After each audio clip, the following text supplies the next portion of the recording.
Ecology ఉంటుంది, అదేవిధంగా science and technology కూడా ఉండడం జరుగుతుంది. సో ఈ విధంగా మనము సబ్జెక్టులు అనేది, అదేవిధంగా ఫైనల్గా జనరల్ సైన్స్ కూడా ఇందులోనే పార్ట్గా ఉంటుంది. సో ఇక్కడ మనకు పేపర్ 1లో చూసుకుంటే సో ఇంకా మనకి పాలిటీ ఉంటుంది. సో ఈ అన్ని టాపిక్స్ నుంచి, ఈ అన్ని సబ్జెక్టుల నుంచి మనకు 100 క్వశ్చన్స్ ఇస్తారు పేపర్ 1లో.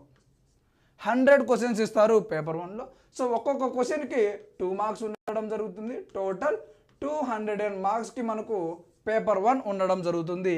ఈ విధంగా history, economy, polity, so science and technology, environment, ecology, so general science, అదేవిధంగా so Indian and world geography అనేటి మనకు సబ్జెక్టులు ఉంటాయి ప్రిలిమ్స్లో.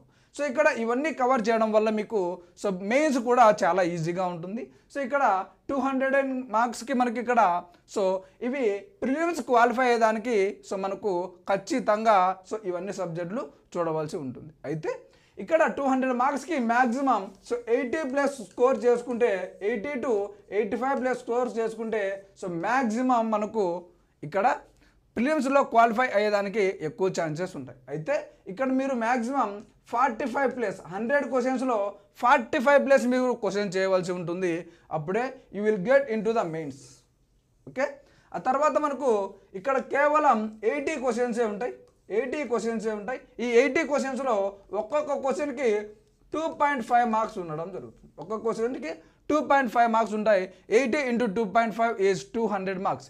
ఇది జస్ట్ క్వాలిఫైయింగ్ పేపర్ 33.33% వస్తే క్వాలిఫై అయిపోవచ్చు. 33.33% వస్తే క్వాలిఫై అయిపోవచ్చును. ఓకే, ఈ విధంగా మనకు పేపర్ 1 అండ్ పేపర్ 2 ఉంటుంది. మీరు ప్రిలిమ్స్లో క్వాలిఫై కావాలంటే ఖచ్చితంగా 45+ క్వశ్చన్స్ అనేది మీరు ఆన్సర్ చేయాలి. ఇక్కడైతే నియర్లీ సో 25 to 26 క్వశ్చన్స్ అనేవి ఆన్సర్ చేస్తే so you will get in to the mains.